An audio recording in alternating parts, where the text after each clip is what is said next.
Vamos a ver ahora el modelo para una red en general.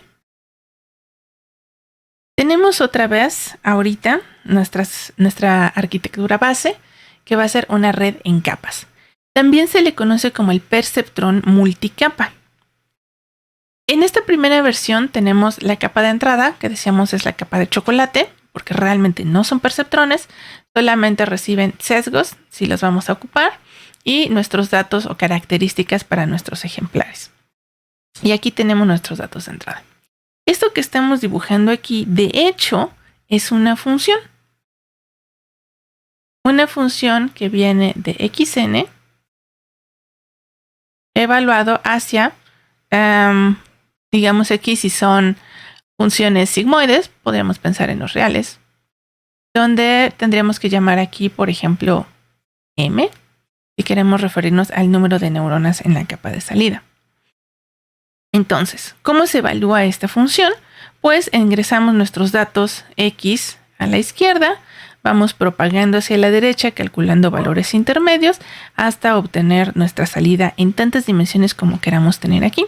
Entonces, en este ejemplo, por ejemplo, aquí n sería 4, y aquí el 3 podría ser la m. Ahora, para ir contando capas, vamos a pensar que la de entrada van a ser la capa 0, la capa oculta le podemos llamar a 1, la siguiente capa le podemos llamar a 2. Observemos entonces que es posible continuar esta definición agregando más neuronas en la parte de adelante, agregando sesgos, si eso es lo que queremos, y agregando las conexiones correspondientes.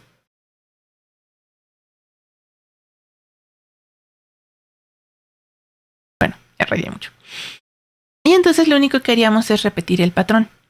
Necesitaríamos un nuevo set de conexiones entre las neuronas de la capa anterior y la siguiente y un nuevo valor de activación, tantas como nosotros queramos. Entonces las matemáticas que vamos a plantear aquí se van a generalizar rápidamente a la inclusión de mayores capas. Sí tiene su utilidad, como lo iremos viendo más adelante. Sin embargo, también podremos ver que para poder aproximar absolutamente cualquier función con el mapeo de aquí para acá, en realidad lo único que necesitaríamos teóricamente es agregar neuronas en la capa de en medio. En teoría no necesitamos más capas. Adelanto un poco, ¿por qué va a ser necesario más adelante otras arquitecturas? Bueno, pues porque en toda esta parte lo único que hemos visto es cómo evaluar la función que define la red neuronal si ya conocemos los pesos. Pero ¿qué sucede cuando no conocemos los pesos? Necesitamos encontrar los pesos correctos para que esta arquitectura aproxime la función que nosotros queremos. Si los tenemos que buscar, entonces ahí es donde puede ser más fácil o más difícil dependiendo de la inclusión de otras capas o de otras arquitecturas. Entonces, bueno, por el momento terminamos simplemente de plantear la parte de cómo se ve la función de la red neuronal. Entonces, decíamos el formato es, vamos a hablar de los valores de activación, por eso tenemos estas A mayúsculas, y cada una de las capas las vamos a ir numerando de izquierda a derecha. Después a la derecha vamos a ponerle el índice a la matriz de pesos de las conexiones que hay entre la capa anterior hacia la que vamos. Entonces este es 0 porque toma como entradas a los valores de activación 0. Recordemos entonces que cada uno de estos valores van a estar hechos por matrices, donde las A's pueden tener su ejemplar sobre los renglones y podríamos evaluar de una vez para varios ejemplares si los agregamos como renglones.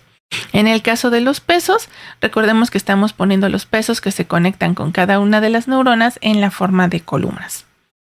Y repetimos. Ahora, ¿qué significa eso de que yo puedo tener acá un RM? ¿Para qué podría querer más de una neurona? Vamos a definir aquí entonces un tipo de codificación que se utiliza para los problemas de clasificación y se le conoce en inglés como One Hot Encoding. Otra vez le puse en inglés porque es un poco difícil de traducir. ¿Qué sería así como la codificación uno caliente? ¿Uno importante? ¿O fíjese nada más en uno? Realmente no he encontrado aún una traducción decente. La idea es la siguiente. Para los problemas con los perceptrones, veíamos que nosotros podíamos distinguir entre dos clases. bolitas negras, bolitas rojas. Y siempre les podemos separar con un plano.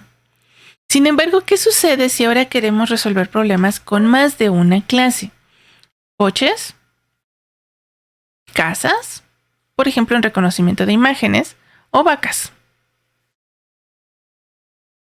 La primera técnica que se nos puede ocurrir es separarlas por pares. Es decir, vamos a separar a los coches de todos los demás. Y realmente ya no nos va a importar si son triangulitos o bolitas, simplemente sabemos que son otra cosa. Después podríamos tomar otra, bueno, lo voy a dibujar aquí. Y pensar, bueno, mi segundo problema podría ser separar a las casas de todos los demás. Y entonces coloco otra frontera acá. Podría intentar separar a las vacas de todos los demás y colocar otra frontera acá. Pues, en principio podríamos pensar en colocar 3 perceptrones distintos y resolver así el problema. Y si no eran linealmente separables, bueno, entonces poner una red neuronal para que separe a uno de todos los demás, etcétera, etcétera. De hecho, en las técnicas de regresión logística, esa es la forma en la que se resuelve el problema. Es tomar uno contra todos, uno contra todos, uno contra todos. Sin embargo, las redes neuronales nos van a dar una ventaja. Ese primer mapeo que obteníamos de esta capa hacia acá, en el que hicimos el plegado de un espacio hacia otro, recuerden que comparte para todos los perceptrones las mismas entradas. Entonces, si logramos encontrar pesos que me den un buen mapeo, puedo dejar ya al final el problema de encontrar ese perceptrón final que puede separar al coche de los demás, la casa de los demás y la vaca de los demás. Pero todo este procesamiento común que podría corresponder a analizar imágenes y aprender a separar colores, aprender a separar ciertas aristas o ciertas características unas de otras, que es común para el análisis de cualquier tipo de imágenes. Entonces, toda esa parte de estudio y de aprendizaje va a quedar utilizada acá. Y se puede reutilizar ahora sí para problemas concretos como reconocer coche, casa, vaca, o puedo agregar acá los que yo quiera en principio. Entonces, para poder separar estos 3 problemas de todos los demás, lo que vamos a hacer es precisamente pensar que cada uno de los perceptrones que están aquí a la salida corresponde exactamente a una clase. Pensaríamos entonces que este es el coche, esta es la casa y esta puede ser una vaca. Todo esto de acá lo pensaríamos entonces como procesamiento de imágenes. Simplemente características básicas. Obtención de características básicas. Y esto que está acá, ahora sí es la clasificación. De aquí para acá lo pasamos, por ejemplo, de píxeles a un espacio de características que tengan que ver con interpretación como imágenes. Y ya que estamos en un espacio de imágenes, bueno, de características de imágenes, ahora sí podemos proceder a clasificar. Siempre la tentación que podemos tener como novatos es decir, bueno, pero ¿por qué utilizar un perceptrón y desperdiciar todos estos espacios si podríamos haber puesto al coche como 00, a la casa como 01, a la vaca como 10, hasta me cabe otro y solamente utilicé 2 perceptrones? Bueno, resulta que esa es una mala idea. Y vamos a ver por qué. Supongamos que el coche fuera el 0,0. Eso querría decir que aquí sale un 0 y aquí sale otro. Supongamos y que este perceptrón no existe porque se supone que es el que nos ahorramos. Supongamos ahora que la casa era el 0,1. Bueno, eso automáticamente significa que la casa y el coche tienen algo en común. Ok. ¿Ustedes creen que se parezcan? Bien, entonces, si estuviéramos mezclando el código de la casa con el código del coche, lo que estaríamos haciendo es sesgar a nuestro sistema a decir que los coches y las casas tienen imágenes en común, lo cual no necesariamente es tan cierto, y eso provocaría problemas con el sistema. Si por el contrario nosotros separamos un perceptrón por cada elemento, entonces ya no hemos introducido ninguna similitud forzadamente o desde un inicio no existe ese tipo de sesgo, sino que si existen cosas en común, será el propio procedimiento de entrenamiento el que irá encontrando esos detalles. Entonces, cuando trabajemos con problemas de clasificación, lo que vamos a hacer es utilizar one-hot encoding, y esto es lo que vamos a tener en nuestras neuronas de salida. Esto nos empieza a restringir también cuántas neuronas tenemos de entrada y cuántas neuronas tenemos de salida. De entrada, básicamente, va a ser cuántas características quiero tomar en cuenta para mi problema.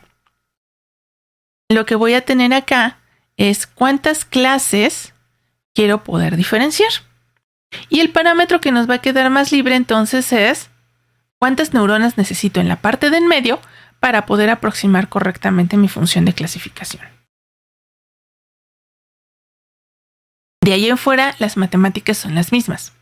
Tenemos nuestra función para perceptrón, donde para calcular el valor de activación de la neurona J-ésima en la capa L+1, depende de los valores de activación en la capa anterior, multiplicados por sus respectivos pesos, sumamos sobre todos ellos y aplicamos nuestra función de activación. Esto lo podemos ver de forma matricial, capa por capa, donde la capa futura depende de la capa anterior multiplicada por los pesos y con la función de activación. Bueno, sí, aquí tenemos todavía la versión con una sola salida, de manera que pudiéramos visualizarla como dibujamos la red, ¿no? Conexiones, aquí estaría la L+1. O podemos pasar a nuestra convención 2 y ahora verlo de manera horizontal, donde aquí tenemos el ejemplar de entrenamiento en la capa anterior multiplicada por los pesos y nos va a dar los valores de activación para la capa siguiente. Observando una vez más que lo único que hicimos fue tomar las transpuestas. Entonces aquí la matriz de pesos es exactamente la transpuesta de esta. Y lo mismo, estos de acá son las transpuestas. Y la multiplicación nos queda al revés por la fórmula de hace rato. Que A transpuesta por B transpuesta es igual a B por A transpuesta. Y bueno, con eso quedamos por esta parte. Muchas gracias.